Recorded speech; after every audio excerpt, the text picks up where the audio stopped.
몇 가지의 키워드를 가지고 그분의 삶과 사역을 우리가 묘사하고 또 공부했습니다. 첫 번째 키워드는 사람이었습니다. 사람. 한 영혼의 변화와 성장에 관심이 많았습니다. 예수님. 사회적 현상에도 우리가 관심을 가져야 합니다. 기독교인이니까. 그리고 사회 현상에도 우리가 목소리를 낼 수 있어야 합니다만은 우리의 메인 관심은 사회적 어떤 사건들이 아니라 바로 내가 만나고 내가 또 섬기고 기도하는 사람들의 성장과 변화, 그 사람들의 구원에 우리의 관심이 더 많아야 합니다. 우리가 무엇에 관심을 갖고 있는가를 보면 우리의 믿음의 현주소를 알 수 있죠. 예수님은 사람에게 관심이 있었습니다. 그래서 이 말을 다른 말로 하면 예수님의 관심은 여러분과 저입니다. 그렇지 않겠어요? 그분의 관심을 한 몸에 받고 삽니다. 우리가. 네. 얼마나 감사하고 좋아요. 두 번째의 키워드는 사명이었습니다. 부르심이 없는 삶을 살아가는 것은 이 땅에 살아갈 이유를 발견하지 못하고 살아가는 삶이라고 생각이 듭니다. 여러분 무엇을 하기 원하십니까? 구원받은 사람은 반드시 하나님께서 새롭게 우리에게 부여하신 그 부르심을 반드시 붙잡아야 합니다. 그것이 무엇이든지 간에 복음 증거든 아니면 가난한 사람들을 돕는 그런 삶을 살든 무엇이든지 간에 하나님께서 우리에게 새롭게 부여하신 그 삶의 이유와 목적을 붙잡고 살아가야 합니다. 예수님은 그것 때문에 살았습니다. 예수님의 관심은 오직 십자가였고 그것이 부르심인 줄 알았고 그래서 십자가에서 돌아가시면서 다 이루었다라고 말씀하셨죠. 다 이루었다고 하는 것은 자기에게 주어진 그 삶의 사명을 부르심을 다 이루었다는 거잖아요. 그럼 우리가 죽을 때 과연 주님 저도 다 이루었습니다 라고 말할 수 있을까요? 아니 그 이루어야 될 게 뭘지도 모르는데 어떻게 이루었다고 얘기하겠어요? 그거 발견해야 됩니다. 끊임없이 제가 얘기하는 거예요. 끊임없이. 그러면 살 이유 있어요. 그러면 고난을 통과할 수 있어요. 바울은 자기에게 주어진 부르심을 복음 증거하는 것에 삼았잖아요. 감옥에 가도 여전히 복음 증거하는 일을 하고 있으니까 감사하고 기뻐할 수 있는 거예요. 예. 그 부르심 사명. 그 다음에 사귐입니다. 하나님과의 사귐 그리고 이웃과의 사귐 내가 만나고 있는 지체들과의 사귐을 잘 해나가야 됩니다. 예. 특별히 예수님은 소외된 자들하고의 관계를 잘 했고 기도 생활은 말할 것도 없고요. 예. 틈이 날 때마다 사역과 사역 중간 사이에서 새벽에 미명에 그분은 기도하셨습니다. 십자가를 지기 전에도 기도하셨습니다. 하나님의 뜻이 이루어지도록. 그 다음에 지난번에 공부했던 사이 하나님과 세상 사이에서 중보자로 살아가셨습니다. 여러분 우리는 사이를 살아가는 사람들입니다. 기독교인들은 사이를 살아가는 사람들입니다. 하나님과 세상 하나님과 구원받아야 될 대상들 그리고 어떻게 보면 또 평면적인 관계 안에서 갈라진 사이사이를 들어가서 그 관계를 회복시키고 사랑으로 이렇게 멘딩하고 하는 그런 사역을 우리가 하도록 부름받았습니다. 예수님께서 십자가에서 돌아가심으로 하나님과 우리 사이에 막힌 담을 허시고 평화의 길을 열어주셨던 것처럼 우리도 평화의 도구로 쓰임받을 수 있는 사람들이 되어야 됩니다. 그래서 하나님의 아들 팔복에 보면 하나님의 아들은 누군가요? 화평케 하는 자는 하나님의 아들이라 일컬음 받을 것이고 그랬습니다. 예수님은 하나님과 우리 사이를 화평케 하셨죠. 그러니까 하나님의 아들이죠. 그럼 그분을 따라가는 우리는 어떻게 살아야 될까요? 화평케 하는 자가 되어야 되겠죠. 네. 그것입니다. 사람, 사명, 사귐, 사이. 그리고 이제 오늘 마지막으로 그분의 삶에 대해서 배울 겁니다. 또 다른 키워드 뭘까요? 사랑. 예. 사랑 빼면 예수님은 얘기할 게 없죠. 예. 이 사랑이 3주 전부터 계속 나왔는데 이제 마지막 사랑이에요. 사랑. 요한복음 15장 13절을 펴보시겠습니까?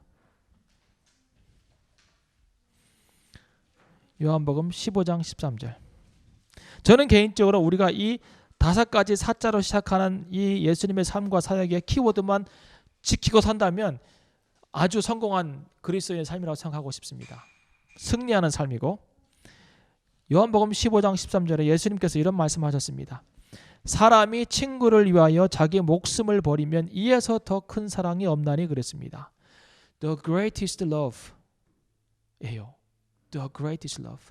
어머니의 사랑 귀하죠. 부부간의 사랑 귀하죠. 그런데 사람이 친구를 위하여 자기 목숨을 버리는 것이 the greatest love라고 그랬습니다.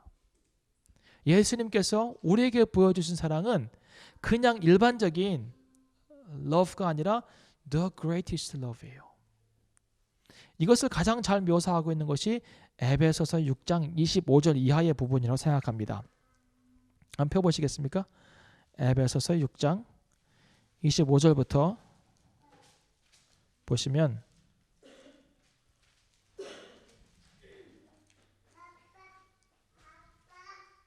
5장 25절입니다. 5장.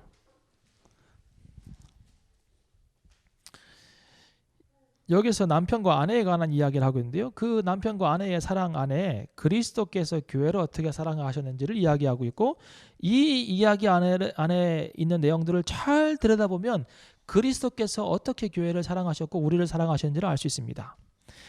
자, 남편들아 아내 사랑하기를 그리스도께서 교회를 사랑하시고 위하여 자신을 주심같이 하라 그랬습니다. 그리스도께서 교회를 사랑하시되 어떻게 사랑하셨다고요? 자기를 주심같이 사랑하셨다라고 그랬습니다. 그러니까 그림을 그려보면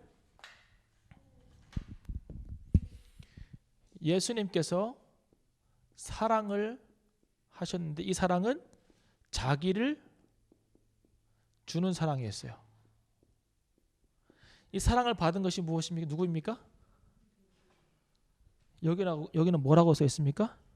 교회.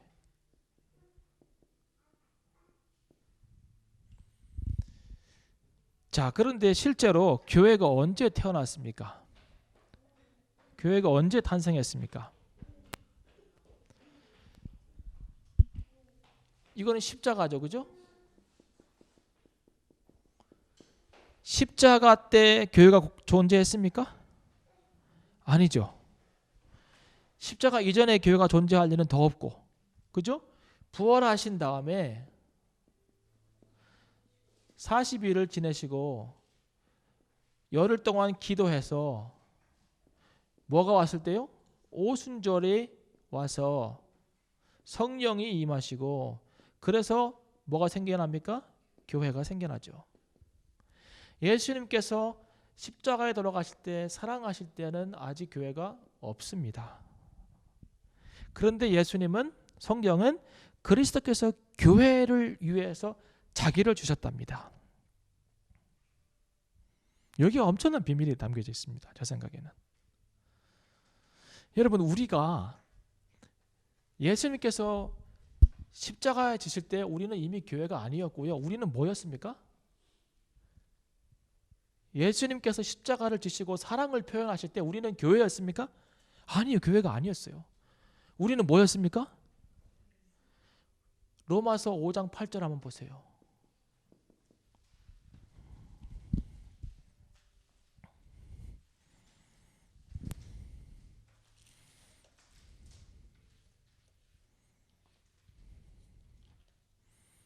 같이 읽어볼까요? 시작. 우리가 아직 죄인 되었을 때에 그리스도께서 우리를 위하여 죽으심으로 하나님께서 우리에게 대한 자기의 사랑을 확증하셨느니라. 죄인이었어요. 이 죄인을 다른 말로 말하면 하나님과 원수된 거예요. 하나님과 원수된 우리를 사랑하시기 위해서 자기를 주신 거예요.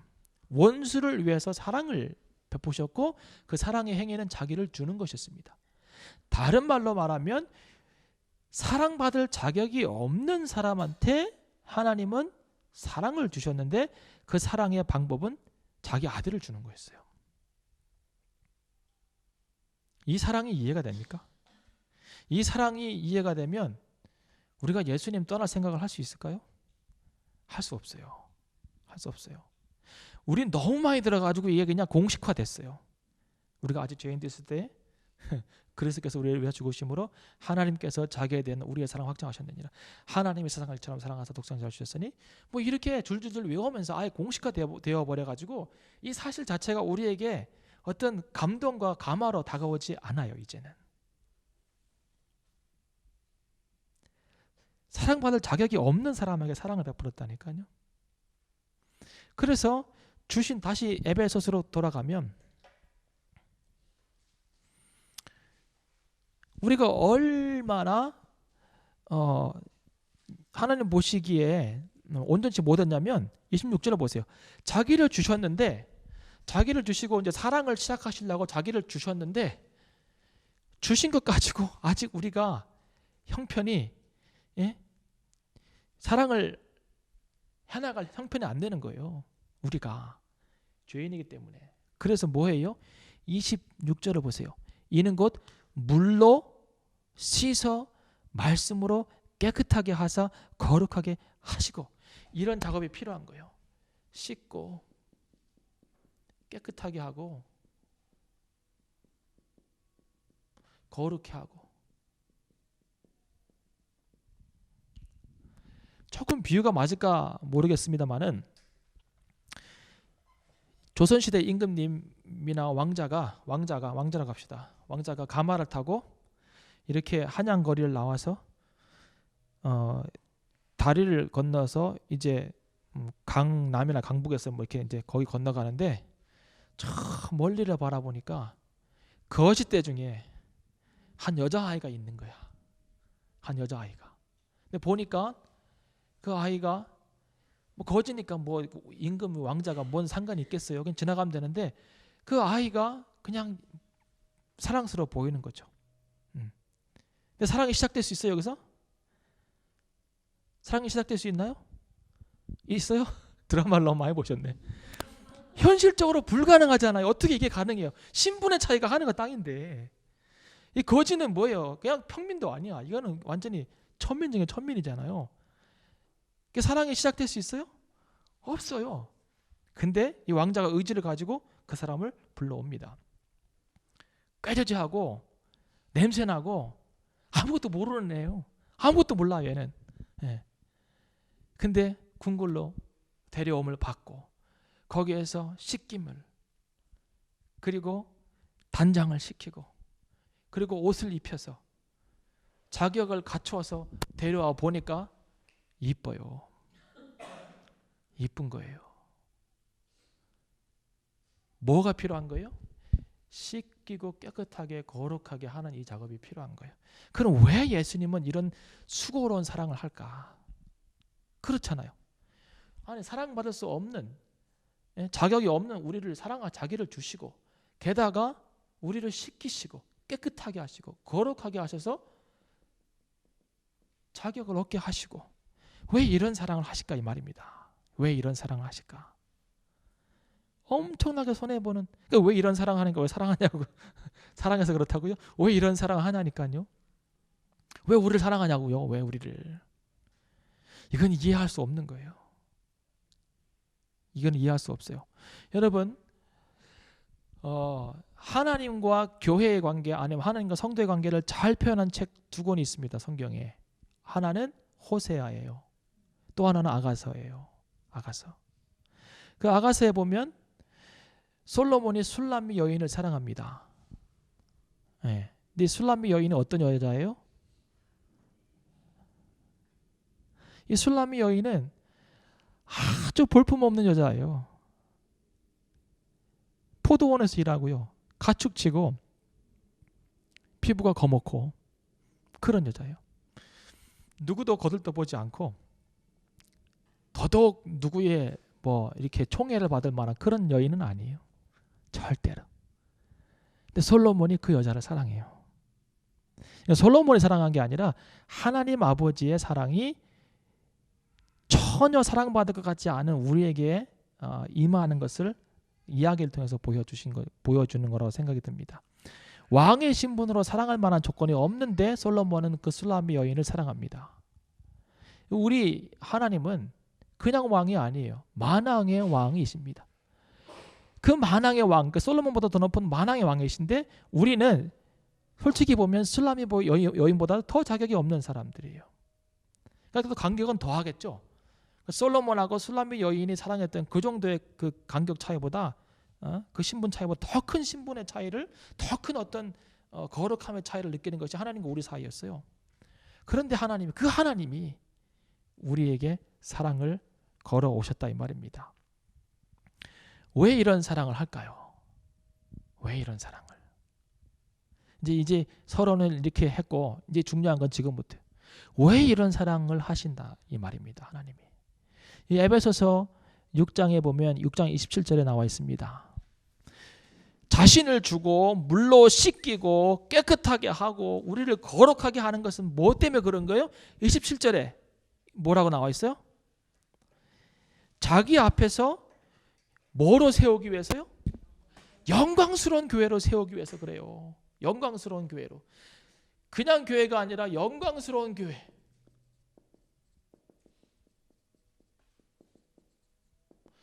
우리를 하나님의 영광스러운 교회로, 영어로는 to present her gloriously예요. gloriously. 영광스러운 교회로 우리를 세우기 위해서 하나님께서 이 사랑을 하시는 거예요. 예수님은 우리의 뭐예요? 신랑 되시잖아요. 교회는 뭐예요? 그의 신부가 돼요.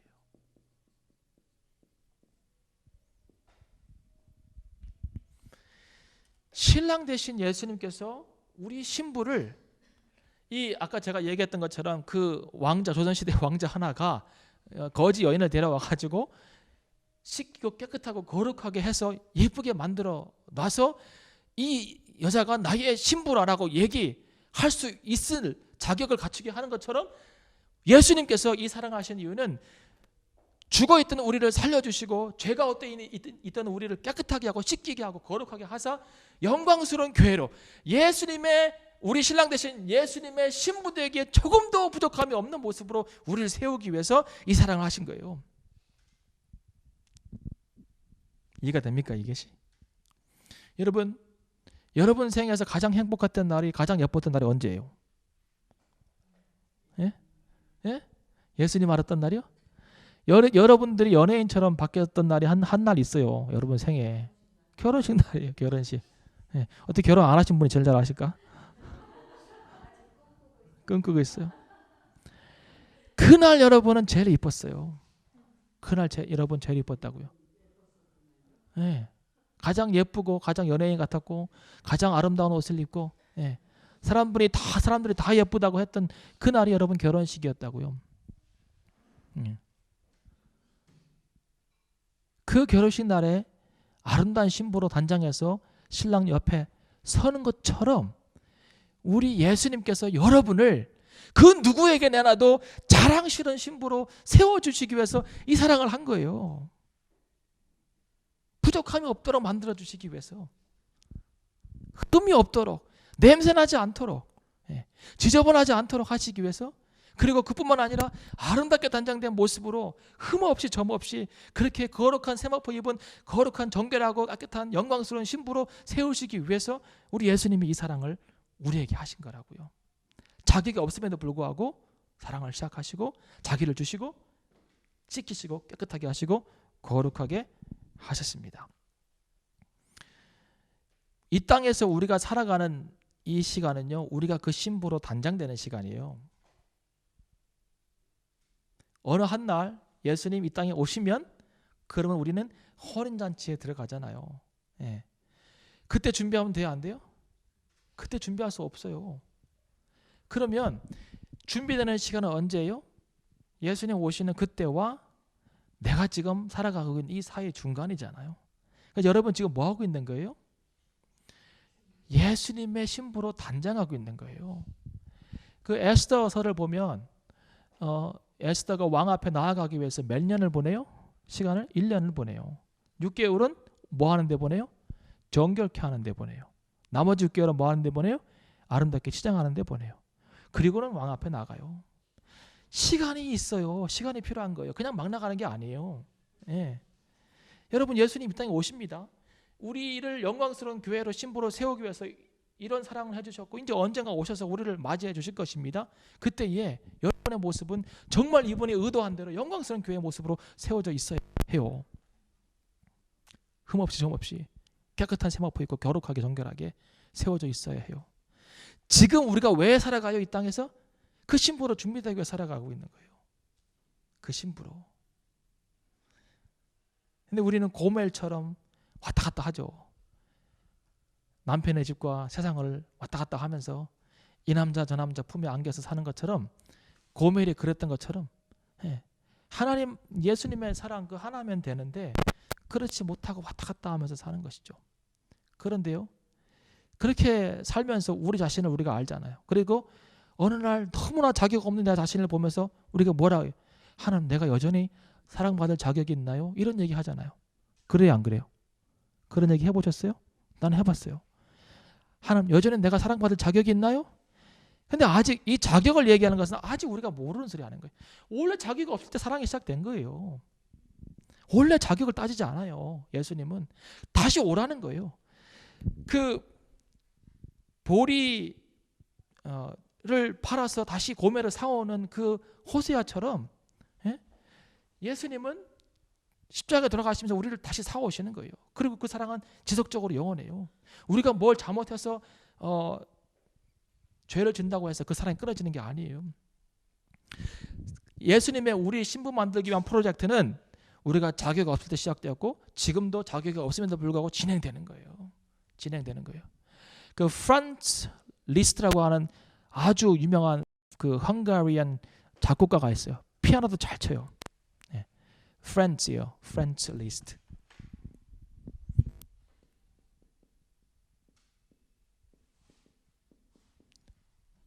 아주 유명한 피아니스트예요. 근데 어느 날 이 사람이 한 동네를 방문했는데 포스터를 봤어요.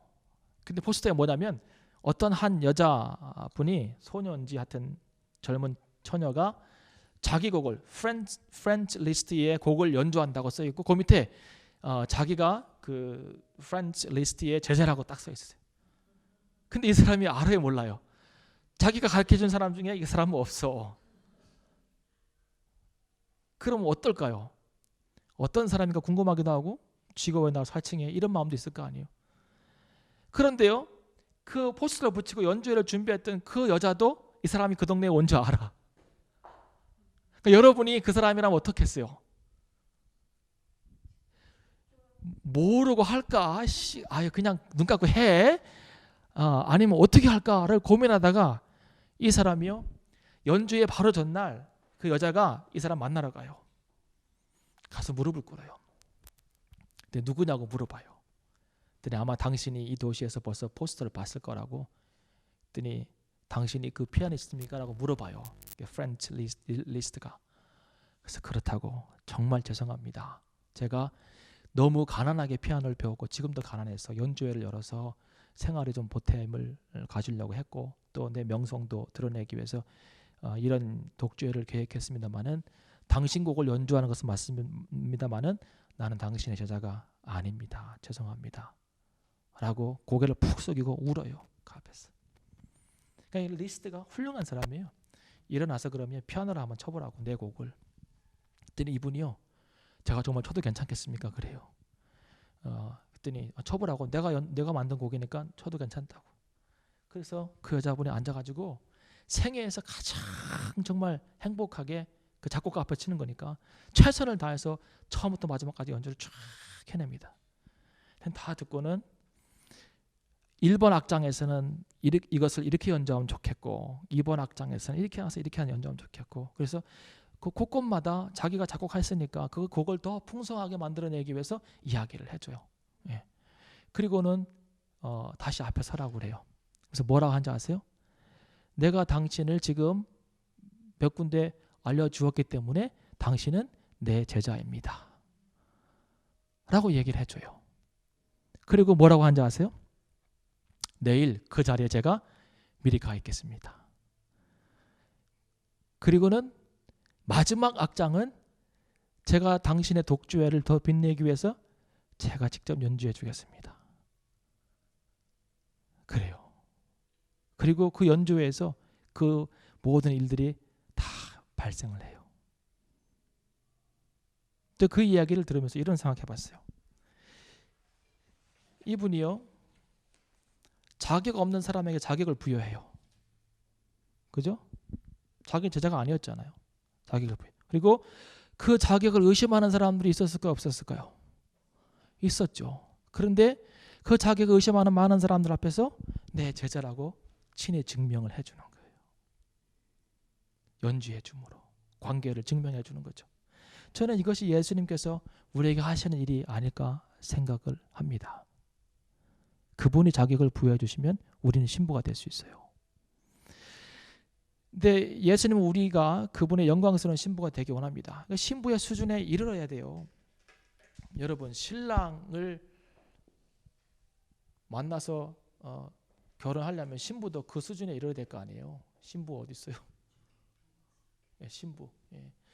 신랑의 수준에 신부가 이르러야 될 거 아니에요. 우리 예수님 얘기합시다. 이렇게 신랑의 수준에 신부가 이르러야 될 거 아니에요. 이제는. 예. 그래야 그 잔치에 참여할 수 있을 거 아닙니까? 예.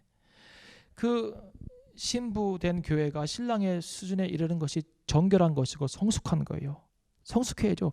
신랑이 성숙하면 신부도 성숙해야죠. 그래야 결혼이 일어나는 거 아니겠어요? 예. 다시 아가서로 한번 넘어가서 얘기해 봅시다. 아가서가 총 8장이에요. 근데 1장부터 4장까지를 보면 솔로몬이 일방적으로 와가지고 술람미 여인을 좋아해요. 그리고요, 술람미 여인은요, 마지못해 그 사랑을 받아요. 그래서 이게 둘이 막 좋아하기보다는 한 사람은 정말 희생적인 사랑을 하고 한 사람은 마지못해서 받아주는 사랑이에요. 그런데 그 술람미 사랑 여인의 사랑을 좀 더 분석해 보면 그 사랑은 이기적인 사랑이에요. 굉장히 이기적이에요. 왜요? 왕으로부터 받을 것이 있기 때문에 하는 사랑이에요. 그 1장부터 4장의 전반부의 아가서의 전반부의 내용은 이기적인 사랑이에요. 받을 게 있는 사랑이에요. 예. 근데 솔로몬은 그걸 알아도, 예, 그것을 알아도 그냥 사랑해요. 예. 여러분, 우리가 주님 사랑할 때 처음에는요, 주님께로부터 받을 것이 있어서 사랑하는 사랑일 수도 있어요. 근데 그 사랑에서 머물러 있으면 돼야 안 돼요? 안 돼요. 아주 1차적인 간증, 어떻게 보면 쓸데없는 간증이 있어요. 그 간증이 뭔지 아세요? 하나님께서 예수 믿고 잘 됐다라고 하는 간증이에요. 하나님께서 뭘 해주신 것에 대한 이야기만 늘어놓는 간증이 있어요. 그거는 영광보다는 해가 될 때가 많아요. 정말 좋은 간증은 뭔지 아세요? 하나님의 능력이 아니면 예수가 내 삶 가운데 실현되는 거예요. 그래서 그것이 결과물로 드러나서 얘기해 주는 간증이 참 좋은 간증이에요. 이 술람미 여인은 여전히 받을 것이 있는 것 때문에 사랑하는 관계이고, 그러나 솔로몬 왕은 끊임없이 그 여인을 사랑합니다. 5장부터 8장까지를 가면 다른 사랑이에요. 예, 다른 사랑이 있어요. 그냥 받을 것이 있어서 받는 사랑은 아니에요. 솔로몬 왕이 끊임없이 그를 사랑하죠. 끊임없이. 네. 속보이는 사랑을 해도 솔로몬 왕은 계속해서 술람미 여인을 사랑합니다. 네. 요한복음 15장을 한번 펴보세요. 13장.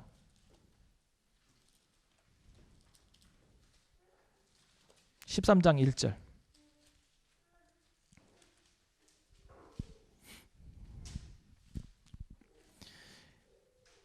유월절 전에 예수께서 자기가 세상을 떠나 아버지께로 돌아가실 때가 이른 줄 아시고 세상에 있는 자기 사람들을 사랑하시되 끝까지 사랑하시니라 그랬어요. 예수님께서 유월절 날 이제 돌아가실 것을 아시고, 예, 이제 그때가 이른 것을 아시는데 세상에 있는 자기 사람들을 사랑하시되 끝까지 사랑하시니라 그랬어요. 여기에 나와 있는 자기 사람들은 누구일까요? 제자들이고 그를 따르는 사람들이에요. 근데 이 안에 자기 사람 안에 누가 특별히 포함되어 있냐면 자기를 팔 가룟유다가 포함되어 있어요. 그를 불러다가 앉혀놓고 발을 씻겨요. 그리고 그를 부인할 베드로도 거기에 있어요.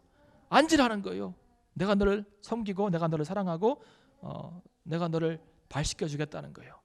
예수님의 사랑은 이거예요. 배반할 것을 알아요. 그리고 또 팔 것도 알아요. 그런데 끊임없이 사랑을 주는 거예요. 솔로몬 왕도 그랬어요. 술라미 여인에게 끊임없이 사랑을 주는 거예요. 그래서 그 사랑이 어떤 소극적인 사랑 아니면 받을 것이 있는 사랑, 이기적인 사랑에서 성숙한 사랑으로 세워져 가기 시작합니다. 어느 순간에. 자, 우리가 이런 자기를 주고 씻기고 깨끗하게 하고 거룩하게 하는 사랑을 받았으면 받을 것이 있는 사랑을 통하여서 예수 그리스도를 알고 신부로 이제 마저 들어졌다면 그 다음부터 어떻게 돼요? 성숙한 사랑으로 나아가야 될 거 아니에요. 받을 것이 있는 사랑이라기보다는 내가 희생하는 자리로 나아가도 그분을 사랑할 수 있는, 내 삶 가운데 고난이 있고 어려움이 있고 힘든 일이 있어도 여전히 그분을 사랑할 수 있는 이런 성숙한 사랑으로 나는 끝까지 주님 따르겠습니다라고 하는 이 고백적인 사랑을 해야 될 거 아니에요. 그죠? 술람의 여인이 그 고백적인 사랑에까지 나아갑니다. 나아가는데 그 사이에 어려움도 있어요. 사랑에 위기가 없으면 사랑이 아니에요. 사랑에 위기가 있어요. 시간이 길어지면 위기가 올 때가 있어요. 엎치락 뒤치락 해요. 이 솔로몬과 술람의 여인의 사랑도 엎치락 뒤치락 해요.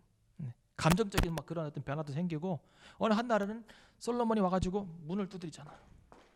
문을 좀 열어달라. 근데 안 나와. 지금까지 이게 뭐라고?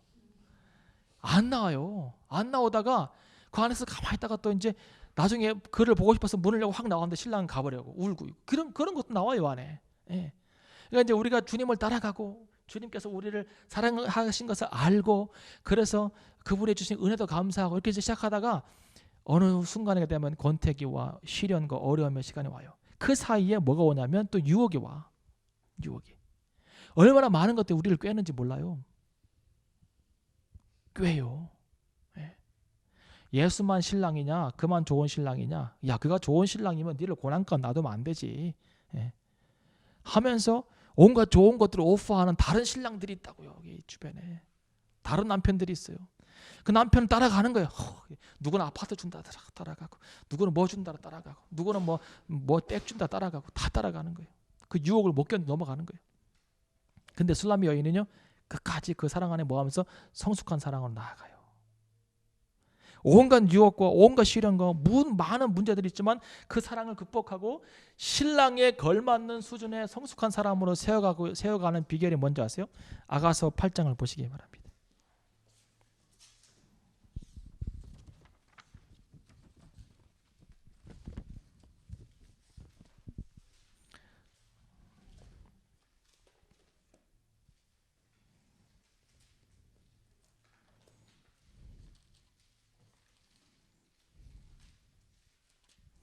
아가서 8장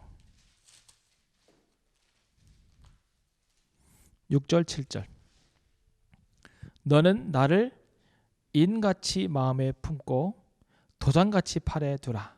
사랑은 죽음같이 강하고 투기는 음부같이 잔혹하며 불같이 일어나니 그 기세가 여호와의 불과 같으니라.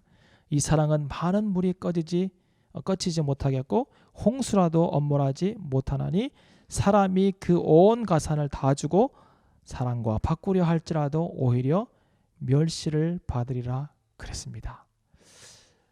성숙한 사랑으로 성도가 나아가는 이 엄청난 예수 그리스도의 사랑을 받고 그리고 그의 신부된 어떤 우리가 성숙한 사랑으로 나아가는 그 방법은, 위기를 극복하고 나아가는 방법은 주님을 마음의 도장같이, 팔의 도장같이 우리의 마음속에 모시는 거예요.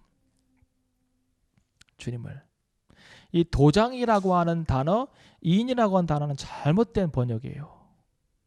이 번역이 뭐냐면 여러분 보세요. 예전에 그 사람들을 고문할 때 뭘 썼습니까? 인두를 해가지고 불을 데워가지고 몸에 치익했죠. 그럼 뭐가 남아요? 자국이 남잖아요. 그거예요. 도장 정도가 아니라 지워질 수 없는 그 인같이 너의 마음에 두라는 거예요. 누구를? 나를. 예수님을. 한순간도 잊을 수 없는 그런 인 같은 존재로 나를 영접하라는 거예요. 내가 나를 주어서 너를 샀으니 너는 너의 마음에 나를 두라는 거예요. 나를. 그 사랑은 어떤 사랑이냐면 죽음같이 강한 사랑이에요. 죽음같이 강한. 이 말은 다른 말로 말하면 죽기까지 죽음을 각오하고서라도 따를 수 있는 그 사랑을 하자는 거예요. 주님이 여러분과 저에게. 주님이 우리를 사랑하시고 자기를 버렸으니 너희도 나를 사랑하면 너희의 생명 내놓고 나를 따를 수 없느냐, 이거 물어보는 거예요. 죽음같이 강한 사랑, 아니 죽음이 끊어놓을 수 없는 사랑, 물이 우리를 꺼뜨릴 수 없고 홍수가 쓸어갈 수 없는 그 사랑을 하자는 거예요. 우리도 신부로서 그분을 사랑하자는 거예요. 우리가 지금 잃어버린 것은 이거예요. 이거. 신부에 걸맞는 신랑을 사랑하는 마음이 없어요. 교회들이. 교회고 성도고 목사고 뭐 다. 이 죽음같이 강한 사랑, 이 사랑을 못 해내는 거예요. 우리가. 이게 안타까울 뿐이에요. 이것이. 어떻게 하다가 예수 없는 교회가 되는지 모르겠어요. 어떻게 하다가 예수 없는 기독교가 되는지 모르겠어요. 나는 어떻게 하다가 성공을 예비하는 기독교가 되는지 모르겠어요. 어떻게 하다가 물질이 예수보다 앞서는 것이 되는지 모르겠어요. 어떻게 하다가 생명 걸고 예수님 따라가는 것이 아니라 죽기 살기로 자기 잘 사는 일에 헌신하는 종교가 되는지 모르겠어요.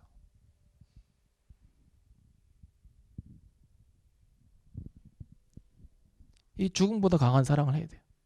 이 사랑을 해야 마지막 날 주님께서 우리를 영광스러운 교회로 흠이 없고 부족할 것이 없는 그런 신부로 우리를 프레젠테이션 할 겁니다. 그럼 누구에게 하는 거예요? 누구에게? 여러분, 누구에게 하는 거예요? 누구에게 우리를 프레젠테이션 하는 거예요? 누구에게? He will present us to whom? 누구에게 하는 거예요? 하나님께 하는 거예요. 아버지. 또 누구에게? 또 누구에게 하는 거예요? 사탄에게. 사탄에게. 우리를 하나님과 원수되게 하고 죄인의 삶을 살게 했던 그에게 보라는 거예요. 보라는 거예요.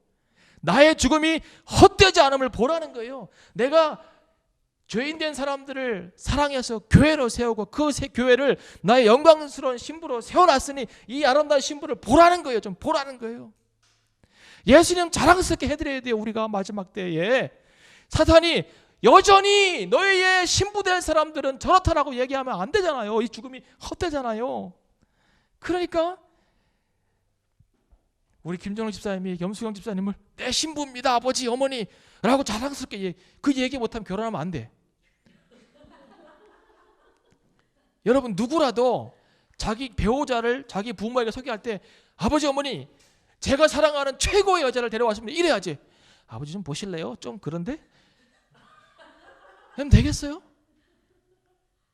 그럼 아버지는 좀 그런데 결혼해라 그렇겠어요? 아니잖아요. 아니잖아요.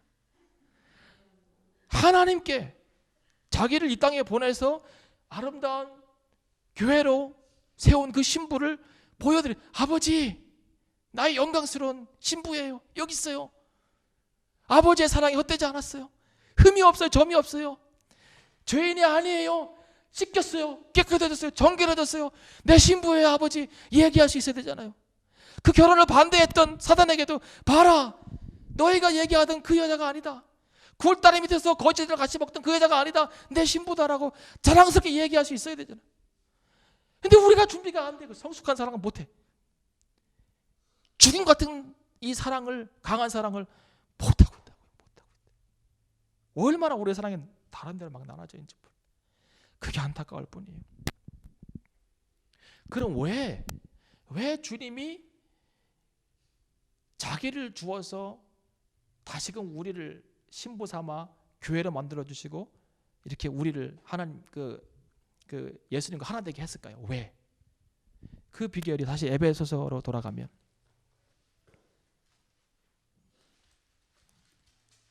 에베소서 5장을 다시 보세요. 5장 31절을 보면 이러므로 사람이 부모를 떠나 그 아내와 합하여 그 둘이 한 육체가 될지니 이 비밀이 크도다 내가 그리스도와 교회에 대하여서 말하노라 그랬어요. 자, 아담과 하와를 한번 생각해 봅시다.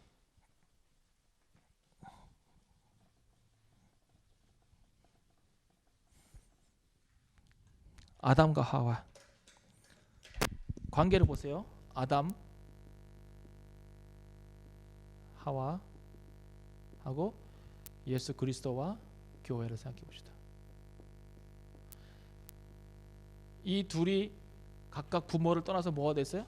한 몸이 되라고 했죠. 교회도요, 그리스도와 한 몸이 돼야 돼요. 왜 그러냐면 이게 비밀이 크고 놀라운 거예요. 자, 원래 하나님께서 누굴 만드셨어요? 최초에 아담 만드셨죠. 그 다음에 아담이 뭐 할 때요? 잠잘 때 어디에서요? 옆구리에서. 갈비 옆구리죠. 그래서 뺐어요. 그래서 만든 다음에 아담이 잠에서 깨어나서 하와를 보니까 너무 아름다운 거예요. 너무 아름다운 거예요. 그래서 뭐라 그래요? 살 중에 살이고 뼈 중에 뼈라고 그랬어요. 이거예요. 아름다움에, 그 아름다움에 반해버린 거예요. 자, 예수 그리스도가 십자가에서, 아담이 잠잘 때 십자가에서 고통받으실 때 우리가 거기에서 나온 거예요. 그리고 갈비뼈죠. 예수님 옆구리 찔렸어요. 그래서 아담, 하와는 아담으로부터 나온 거예요. 교회는 예수님으로부터 나온 거예요. 원래 하나였어요. 원래 하와는 아담이었어요. 원래 하나였다고요. 나눠줄 수 없는 거예요. 그리스도 우리 나눠줄 수 없는 거예요. 원래 하나였어요. 근데 뭐 때문에 나눠진 거예요? 죄 때문에. 그런데 지금 다시 남자가, 사람이 부모를 떠나서 그 아내와 합하여 한 육체가 되는 것처럼 이 비밀이 크도다. 그 비밀이 뭐예요? 내가 그리스도와 교회에 대해 말한다. 이 비밀도 교회와 그리스도는 원래 하나라는 거예요. 하나. 떨어질 수가 없어요. 떨어질래야. 우리는 그분께 속하였고 우리는 그분께 속하여 그분은 우리에게 속한 거예요. 이것이 그리스도와 교회의 비밀이에요. 다시금 우리를 한 몸 되게 하시고, 그리고 신랑과 신부의 관계로 회복시켜 주셔서 하나 되게 하시기 위해서 예수님 사랑하신 거예요. 우리를. 그 사랑을 우리가 받은 거예요. 그 사랑을. 이 얘기를요, 아가서에서 똑같이 해요. 아가서 6장 3절을 보세요.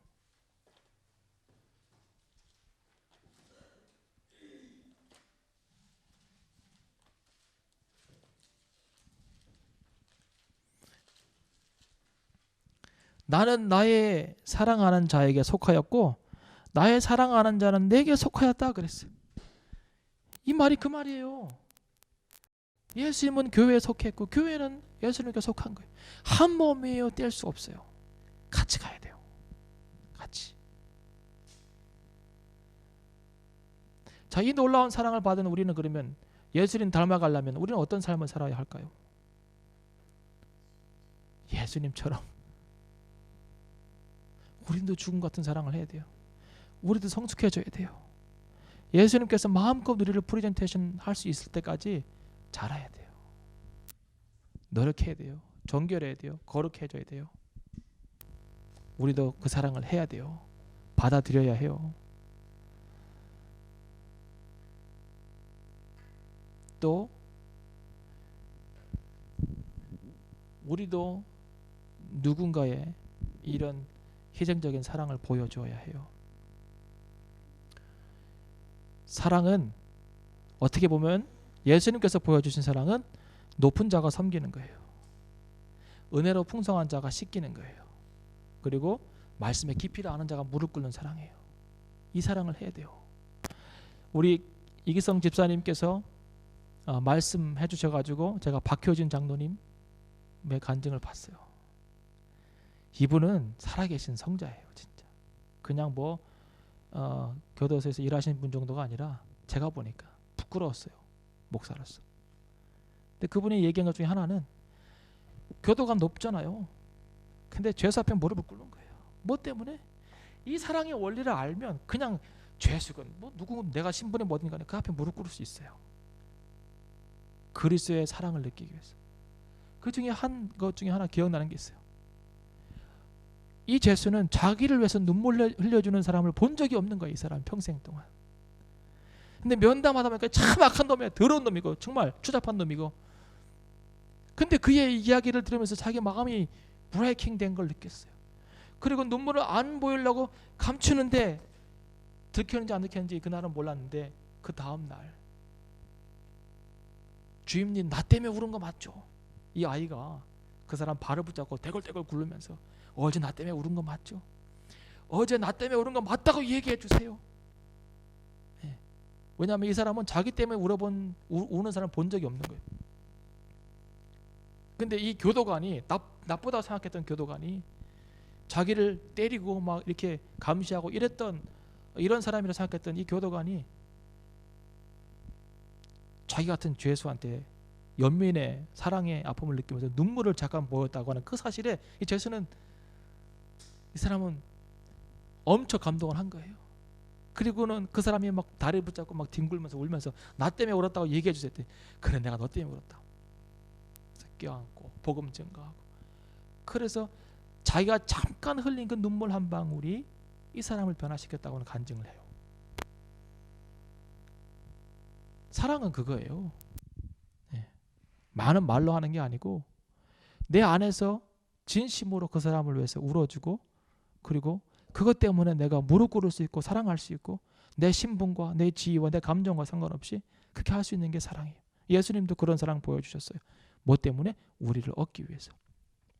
영광스러운 교회로 프리젠팅하기 위해서 마지막 때에 그 우리는 예수님 닮았다고 하면서 어떤 사랑을 해야 될까요? 이건 우리 모두에게 주어진 질문이에요. 어떤 사랑을 해야 할까?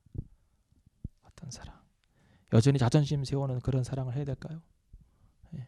여전히 내가 드러나는 그런 사랑을 해야 될까요? 여전히 이기적인 받을 것이 있는 사랑을 해야 될까요? 아니면 무한정 주고라도 또 주는 게 기뻐서 즐거운 사랑을 해야 될까요? 강준민 목사님이 쓴 칼럼이 있어요. 거기에 나를 찔러도 그 아픔을 이겨낼 수 있을 만큼 큰 사랑이 있으면 좋겠다. 내가 너무 많은 것을 주어서 더 이상 줄 수 없을 때라도 더 주고 싶은 마음이 있는 사랑을 했으면 좋겠다. 이런 얘기를 그분이 쭉 쓰더라고요. 그런 사랑이 우리에게 요구되는 사랑이에요. 그것이 그리스도가 우리에게 보여주신 사랑이고. 그러니까 여러분 이 다섯 가지는 꼭 기억하세요. 이건 하나님 주신 그 키워드인 것 같아요. 제 생각에는 기도하면서 받은 거예요. 제가 사람, 사명, 사귐, 사이 그리고 사랑. 나는 이 다섯 가지의 사자로 시작되는 이 키워드만 우리가 평생 잘 지키고 나간다고 치면 주님 앞에 설 때에 전혀 부끄러움이 없는 그런 성도로 설 수 있다고 나는 믿습니다. 이것이 예수님께서 우리에게 살도록 보여주신 삶이에요. 기도하겠습니다.